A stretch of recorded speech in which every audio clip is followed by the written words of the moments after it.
Welcome to MB classes. आ जाओ बच्चों भाई, मैट्रिक्स मेथड 100% क्वेश्चन आना ही आना आपके एग्जाम में।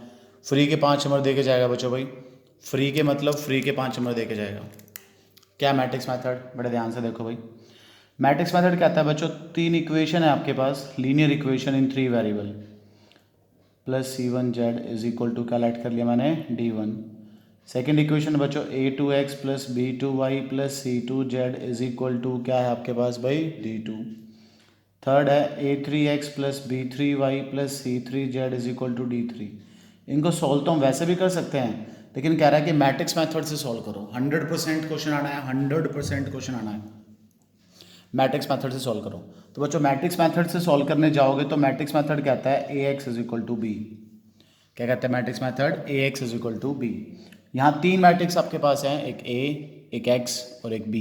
क्या क्या होती हैं तीनों, बड़े ध्यान से देखो। X is equal to column matrix of all the variables, जितने भी आपके पास वेरिएबल हैं जिनकी वैल्यू आपने फाइंड आउट करनी है, जैसे x y z 3 वेरिएबल हैं, तो x is a column matrix for all the variables. मतलब क्या हो गया, x y और z is a column matrix for all the variables. b again A column matrix for all the constant, सारे constant के लिए कॉलम मैट्रिक्स क्या होगी बच्चों आपके पास भाई, B. Column matrix for all the constant, ये देखो, ये भी यहाँ लिख देता हूँ, बी इज इक्वल टू। बच्चों दो चीज़ें होती हैं, एक कांस्टेंट एक कॉफिशिएंट। जो इक्वल टू में लिखे होते हैं ना, ये तो क्या है, कांस्टेंट, और जो इनके साथ मल्टीप्लाई में पड़े होते हैं ये क्या है, कॉफिशिएंट। तो बी क्या चीज़ है, कांस्टेंट। तो कांस्टेंट में आ गया D1 D2 D3, और वो भी कब, जब वो इक्वल के तीनों एक तरफ होंगे, चाहे राइट पे रखो चाहे तीनों को लेफ्ट में रखो, आपकी मर्जी है। A is equal to square matrix, A क्या होगा बच्चों भाई, A is equal to square matrix of all the coefficient, मतलब कोफिशिएंट से जो बनेगी ना, उस स्क्वायर मैट्रिक्स को हम ए बोलेंगे। तो ए लिखने के आपके पास दो तरीके हैं, आप कैसे ए लिख सकते हो, रो वाइज या कॉलम वाइज। फर्स्ट इक्वेशन के कोफिशिएंट उठाओ और फर्स्ट रो में लिख दो। एक्स का कोफिशिएंट A1, वाई का कोफिशिएंट B1, जेड का कोफिशिएंट C1। नेक्स्ट इक्वेशन में बच्चों A2 B2 C2, उसके नेक्स्ट में बच्चों भाई A3 B3 C3।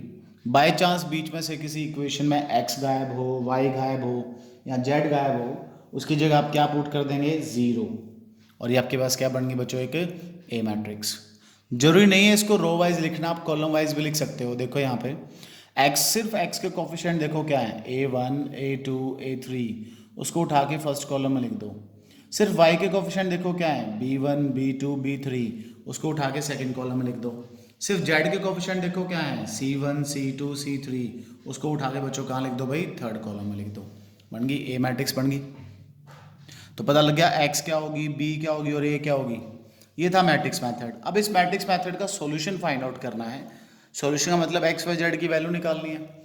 X Y Z की वैल्यू निकालने का मतलब यहाँ से एक्स मैट्रिक्स निकालनी है।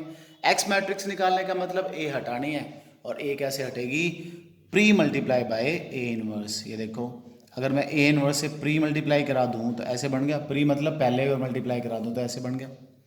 अब ए इनवर्स से ए कट गया, एक्स आपका किसके इक्वल आ गया, एक्स आ गया ए इनवर्स ऑफ बी। मतलब क्या हुआ भाई, सॉल्यूशन ऑफ मैट्रिक्स मेथड क्या कहेगा, x equal to A inverse of B. अब x तो आपके पास ऑलरेडी है, ये रहा, b आपके पास ऑलरेडी है, ये रहा, क्या चीज़ नहीं है, ए इनवर्स। कोई नहीं, ए इनवर्स के लिए a तो पता है हमें। ए इनवर्स का क्या फॉर्मूला होता है, ए इनवर्स का फॉर्मूला होता है adjoint of A divided by determinant of A. अगर आपको एडजॉइंट फाइंड करना आता है, डिटरमिनेंट फाइंड करना आता है, क्वेश्चन सॉल्व। डिटरमिनेंट तो सबको पता है क्या चीज़ होती है।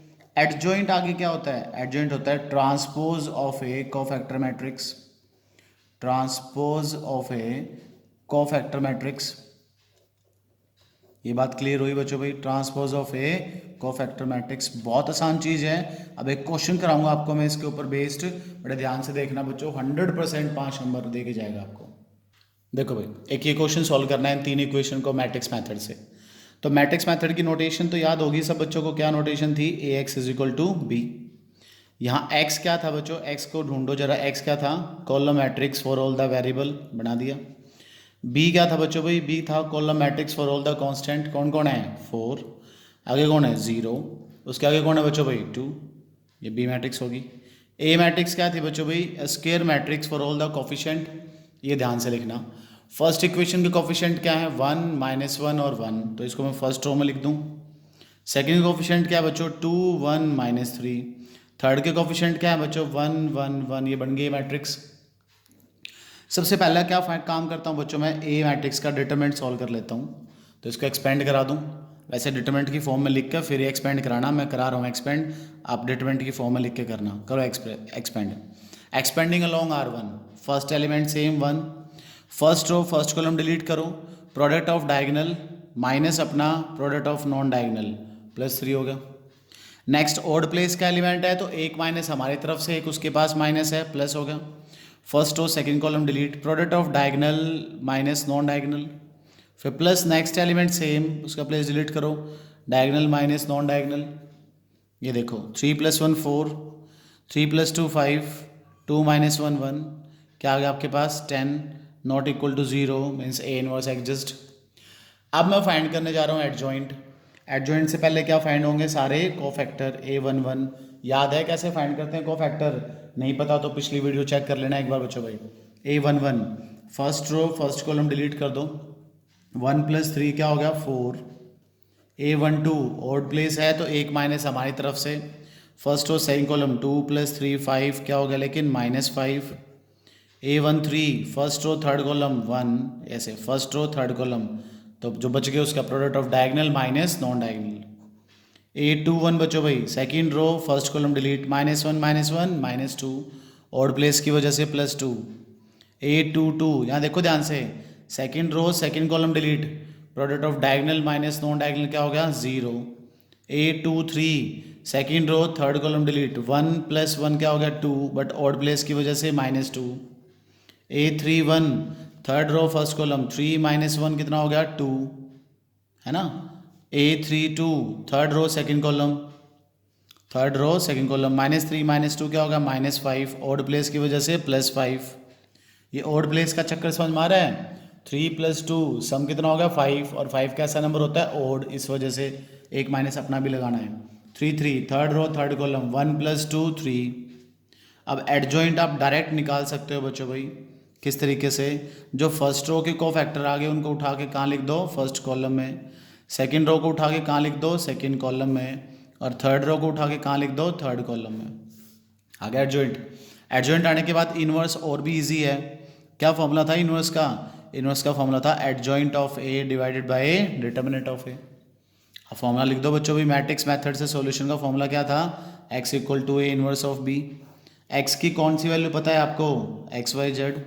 ए इनवर्स की वैल्यू ये रही, एडजॉइंट अपॉन डिटरमिनेंट, डिटरमिनेंट कितना था 10, बाहर लिख दूँ, एडजॉइंट आपके पास है ही 4 - 5 1, 2 0 -2 एंड 2 5 3, और इसकी मल्टीप्लाई कर दो बी मैट्रिक्स से, और वो बी मैट्रिक्स क्या है बच्चों ऊपर देखो 4 0 2। अब मैट्रिक्स मल्टीप्लिकेशन करनी आती है, बड़ा इंपॉर्टेंट टॉपिक था बच्चों ये, जो प्रोडक्ट सिखाई थी आपको। First row first column, first element को फर्स्ट से कर दी मल्टीप्लाई 16, सेकंड को सेकंड से 0, थर्ड को थर्ड से 4। Second row first column -20 + 0 + 10, third row first column 4 minus plus कुछ भी कह लो 0 + 6, ये बन गया 1/10। 16 + 4 20 -10 और 10, हर एक को 10 से डिवाइड कर दूं, क्या आ गया 2 -1 और 1, और इक्वल टू किसके हैं, x y z के। बच्चों दो मैट्रिक्स इक्वल है, इसका मतलब क्या हुआ, इसका मतलब x की वैल्यू 2, y की वैल्यू -1 और z की वैल्यू 1, ये आपका रिजल्ट भी आ गया।